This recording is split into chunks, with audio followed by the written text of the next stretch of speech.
Hey, thanks for joining me today. I've had a week off because I did an injury to my back. Last week, I was doing something stupid. I was trying to move heavy furniture by myself.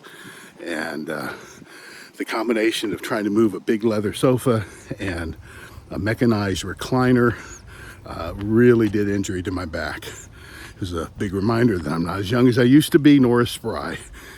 So I have had the last week of nursing my back and taking painkillers and muscle relaxers and seeing the chiropractor and alternating between heat and cold and everything you can possibly do to try to deal with a back injury.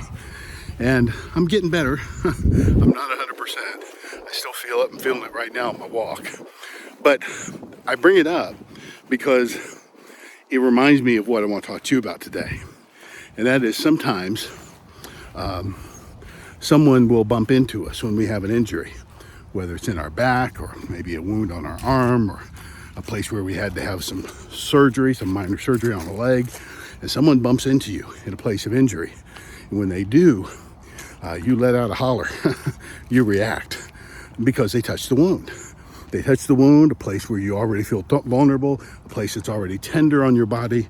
And when that happens, you're in an instant reactive state. Well, same thing happens with wounds of the heart.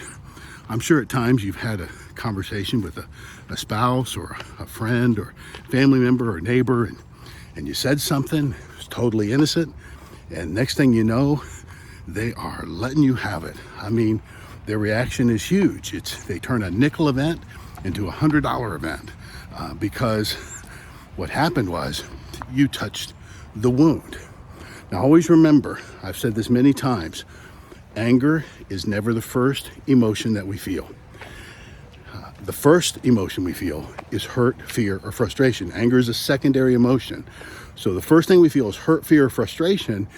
And if someone is talking to us or does something that taps in to our hurts, our fears, or our frustrations, we will instantly be reactive. And so my word to you is when you find yourself reactive, it's time to get reflective.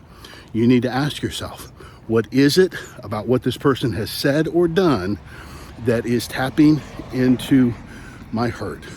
What is it about what this person has said that causes me to be triggered in terms of some of my deepest fears? What is it about what I'm experiencing in this moment that is reminding me of some of my long-held frustrations?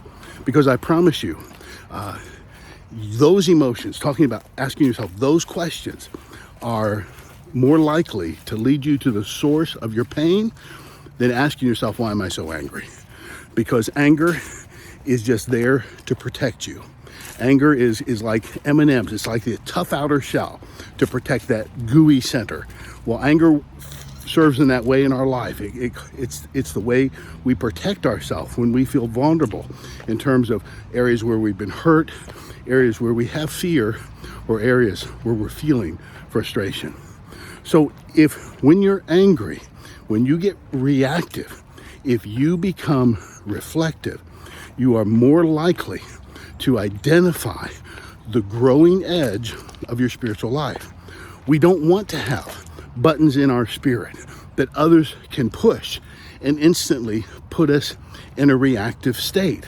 What we want to do is yield every vulnerability, every hurt we've ever had, every fear that we've entertained, every frustration that has gotten in the way of our spiritual development. We want to yield those things to God so that they can be healed and so that others won't control our reaction. So if you find yourself getting reactive this week, pause, reflect long enough to say, what's really driving all this? Is it my hurt? Is it my fear? Is it my frustration? God bless. I'll see you again real soon.